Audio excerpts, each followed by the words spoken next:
서부TV 구독자 여러분 안녕하십니까? 더불어 함께 발전하는 평택의 미래를 연구하고 있는 더불어 평택 미래연구소장 최원영입니다. 저는 1966년 포승읍 석정리에서 태어났고 지금 그곳에 아버지도 계시고 동생들도 다 이제 포승 안중에 있습니다. 5급 공채로 공직 생활을 시작해서 공직의 대부분을 경기도와 평택시에서 보냈습니다. 2007년 8년 때 그 당시에 고덕국제 신도시 개발 계획을 LH와 함께 그렸고 실무자로서 많은 역할을 했습니다. 그리고 최근에는 지금 대통령이신 이재명 대통령께서 경기도지사를 하실 때 기획조정실장으로 2년 같이 일을 했고 전도민 재난기본소득을 전국 최초로 시행했습니다. 그래서 이사님으로부터 그 당시에 이제 위대한 공무원이라는 그런 별칭도 들었습니다. 그리고 그 다음에 평택시에서는 정장선 시장님을 모시고 2년 동안 부시장을 했고 1급으로 승진해서 2025년까지 경기경제자유구역 청장으로 근무하고 공직을 마무리하고 지금은 더불어 평택 미래연구소장으로 근무하고 있습니다. 최근까지 계셨던 경기경제자유구역청 생소하신 분들이 있을 텐데 어떤 일을 하는 곳인가요? 경제자유구역은 기업들이 경제활동하기 편하게 만들어 놓은 하나의 존입니다. 그러면 거기서 주로 이제 외국 기업이 취하고 국내 기업도 해당이 되고요. 그래서 일자리를 만들고 때로는 신도시도 만들고 여러 가지 업무를 해서 지금 경기도에는 평택시의 포승 현덕지구, 시흥에는 백오지구, 그리고 안산에는 또 안산 사이언스밸리가 지금 지구 지정 중에 있고 경기도의 많은 시장 군수들이 경기자유구역으로 지정되기를 원하고 있습니다. 프로필을 보면 행정가의 길을 계속 걸어오셨습니다. 평택시 부시장도 역임을 하셨는데 부시장 당시 기억에 남는 장면은요? 경기도에 근무할 때 우리가 만든 정책이 시군에서는 어떻게 집행되는지 관심이 많았습니다. 그래서 이제 부시장 하면서 바로 현장에 많이 다녔고요. 평택시에 보면은 나대지가 많습니다. 나대지라는 건 이제 원래는 집이나 이런 걸 건축하려다가 이제 건축이 안 된 곳인데 잘 관리가 안 되지 않습니까? 이제 그런 곳을 읍면동장님을 시켜서 그곳을 주차장으로 만들거나 꽃밭으로 그런 사업을 했고, 이제 두 번째는 카페거리 같은 데 가면은 쓰레기를 한 곳에 모아놓는 방식을 거점수거제라고 하는데 굉장히 관리가 안 돼서 이제 그런 곳을 공무원들하고 그 주변의 상가분들하고 협의를 거쳐서 집 앞에서 쓰레기를 갖다 놓으면 문전수거제로 바꾸는 그런 것도 했고, 또 이제 학생들, 어린이들 통학에 관심이 많아서 통학로 안전 사업을 하면서 교통봉사도 했었고, 우리 서부에서는 제가 여러 가지 사업을 했지만 서부내륙 고속도로가 이제 안중읍, 포승읍, 현덕면에 걸쳐 있는데 민원들이 굉장히 많았어요. 예를 들어서 보상 문제, 부채도로 문제, 또 마을이 횡단되는 문제, 배수로 문제 같은 거. 그거를 제가 이제 그 3개 읍면에 걸쳐 있는 민원인들을 다 한 곳에 모아가지고 대전지방국도관리청하고 연결을 시켜서 민원들을 하나하나씩 이렇게 정리해 나간 그런 게 부시장으로서 여러 가지 사업을 했지만 기억에 많이 남습니다. 현덕지구를 관할하신 만큼 누구보다 현덕지구를 잘 아실 것 같습니다. 바로 들어가겠습니다. 현덕지구 되긴 되나요? 제가 2024년 1월에 이제 경기경제자유구역 청장으로 왔을 때 거기가 고향이다 보니까 주변에 아시는 분들이 많아서 민원이 굉장히 많았습니다. 된다고 제가 말씀을 드린 이유는 우선 이 사업이 추진을 하면은 누가 예산을 투자하느냐가 핵심이거든요. 근데 이제 안정적인 건 공공에서 투자하는 게 가장 안정적이거든요. 우선은 1조 7천억 정도 사업비가 들지만 경주택도시공사하고 평택도시공사가 공공에서 사업을 추진하는 방식이기 때문에 민간이 투자하는 방식보다는 굉장히 안정적입니다. 민간은 사업을 하러 들어왔다가 수익이 없다고 생각되면 언제든지 빠져나갑니다. 쉽게 들어왔다, 쉽게 빠져나가는 체제인데 공공은 그렇게 할 수가 없거든요. 들어올 때도 굉장히 많은 절차가 있어요. 그리고 그렇게 들어왔기 때문에 책임감이 있기 때문에 함부로 못하죠. 지금은 그래서 어느 단계에 있냐면 제가 작년에 이제 청장으로 오자마자 개발 사업을 위한 태스크포스를 만들어서 김동연 지사께 9월에 이제 시정 방침을 받았거든요. 경기주택도시공사가 참여하는 방식으로. 지금은 어떤 단계에 있냐면 우리 공공 같은 경우에는 신규 사업을 투자할 때 신규 사업 타당성 조사라는 걸 받아요. 많은 예산이 들어가니까 이 예산이 과연 실효성이 있는가, 또 수익성이 있는가. 지금은 그 단계에 들어가 있습니다. 행정안전부 산하에 지방공기업 평가원이라는 곳이 있거든요.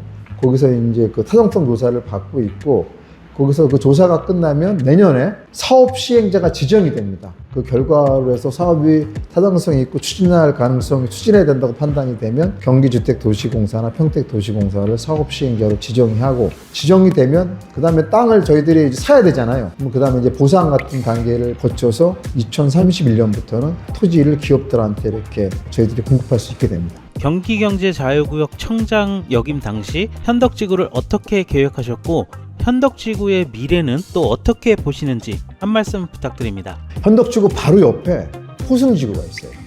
2008년도에 같이 지구 지정이 됐습니다.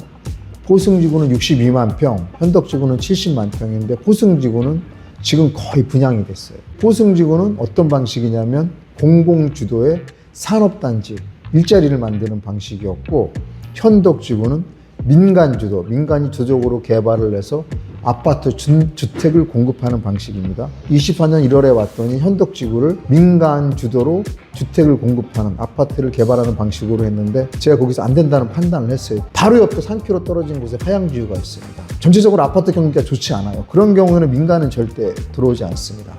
근데 말씀드렸듯이 포승지구가 62만 평 정도를 저희가 개발하면 실질적으로 기업에 공급할 수 있는 땅은 45만 평인데 80% 이상 공급이 됐거든요. 그럼 앞으로 땅을 공급할 수가 없지 않습니까? 기업들은 땅을 달라고 하니까.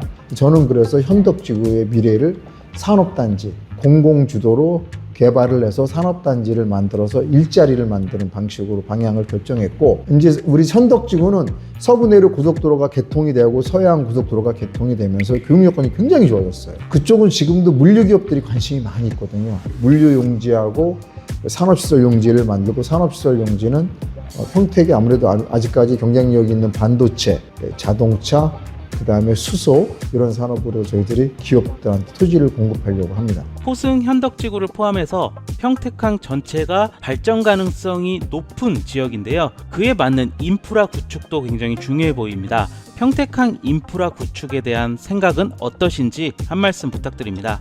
우선은 이제 평택항은 두 가지를 보셔야 돼요. 인프라. 첫째는 평택항 자체의 인프라가 되게 중요합니다. 무슨 말씀이냐면 우리 그쪽 포승지구 쪽에 있는 기업들은 수출 기업들이 굉장히 많아요. 그래서 그 평택항에 물류가 빨리 처리가 되고 물류 비용이 싸야 됩니다. 근데 그거는 이제 회수부 역할인데, 국회의원들 역할이죠. 근데 그 부분도 많이 개선이 돼야 됩니다. 이제 그 개선이 되면 될수록 기업들이 많이 오죠. 왜냐하면 거기다 수출하면 수출이 잘 되니까. 또 많이 되면 또 평택항도 그만큼 투자를 많이 하게 되죠.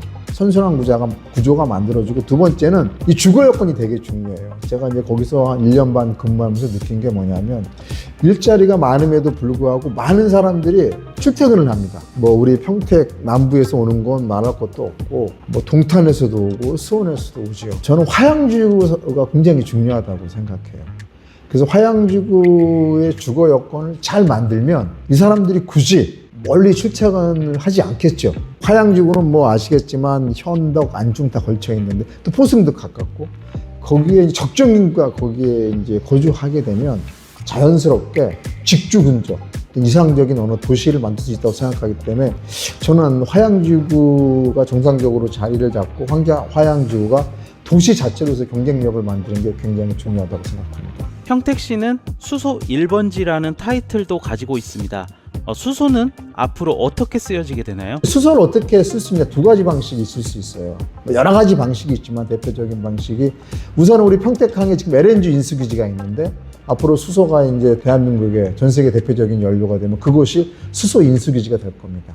그럼 그 수소를 가지고 첫째는 발전기를 돌리는 거죠. 그렇죠? 발전기를 돌려서 전기를 만들어서 그 전기를 공급하는 방식이 있을 수 있는 거고, 두 번째는 수소를 가지고 우리 자동차에 수소 연료를 가지고 자동차를 돌리는 것처럼, 지금 이제 수소가 비싸기 때문에 좀 어려운데, 수소도 많이 쓰고 하면 규모의 경제 때문에 이제 단가가 떨어지지 않습니까? 그러면 이제 장기적으로 그런 방식이 대중화되리라고 생각하고, 그래서 앞으로 수소가, 평택시가 가장 미래의 수소 산업을 발전시키는데 가장 유리한 요건에 있다는 게 그런 이유거든요. 이제 도로 문제 이야기해 보도록 하겠습니다.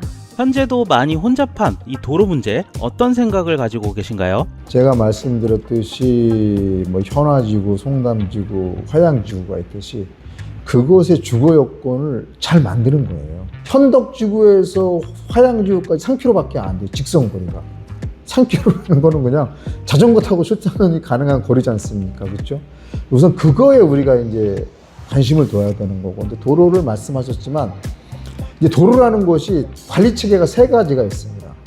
고속도로하고 국도는 국토부에서 관리를 하고, 지방도는 경기도지사가 관리를 하고, 시도는 이제 시장 군수가 관리를 하는데, 우리 서부 쪽에 오는 주요 도로는 국도 38호선, 우리 보통 38번 국도라고 하는데 굉장히 정체가 심해요. 저쪽 고덕부터 나와서 오성 거쳐서 안중에서 포승 다 막히지 않습니까? 근데 우선은 우리 지금 제가 평택시 계획은 박림리에서, 그러니까 화양지구 바로 앞일 겁니다. 거기가 그 안중까지는 우리 화양지구 광역구선대책에 의해서 4차로에서 6차로 확장하는 계획이 있고, 또 안중에서 오성 IC까지는 국토부 계획이 돼 있어요. 4차로에서 6차로.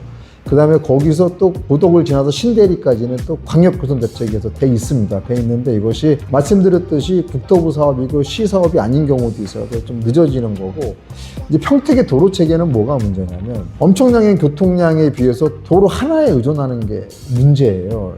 예를 들면 평택의 면적이 서울시 면적이 70%인데 서울시는 내부 간선도로 외에도 외부 순환 고속도로라고 그러죠. 그 두 개나 만들었어요. 평택시도 그런 도로가 필요합니다. 지금 2와 3계간 도로라고 그래가지고 저쪽 안성에서부터 시작해서 송탄을 지나서 원곡을 지나서 이렇게 청북을 거쳐서 포승까지 오는 그런 도로가 이미 만들어져서 거의 개통이 됐고, 평택고 국제도로라고 그래가지고 포승부터 현덕을 거쳐서 팽성을 거쳐서 이제 남부 쪽으로 가는 도로도 이미 준공이 됐거든요. 이제 그런 식으로 좀 순환도로를 만들어야 되고, 특히 우리 그 서부 쪽에는 도로 신설 계획을 국토부에 건의를 했어요. 국도를 우회하는 도로이기 때문에 이제 그런 도로가 되면은 많이 교통이 이제 개선되긴 하는데, 제가 말씀드린 대로 그것보다는 도로 문제도 있지만 대중교통 체계도 좀 개편을 해야 되고, 도로도 도로인데 중요한 거는 도시 자체, 평택에 있는 도시들이 경쟁력을 가져서 멀리 오지 않게 하고 우리도 멀리 갈 필요가 없는 이제 그런 도시를 만드는 게 평택 서부의 어떤 앞으로의 비전이라고 생각합니다, 저는.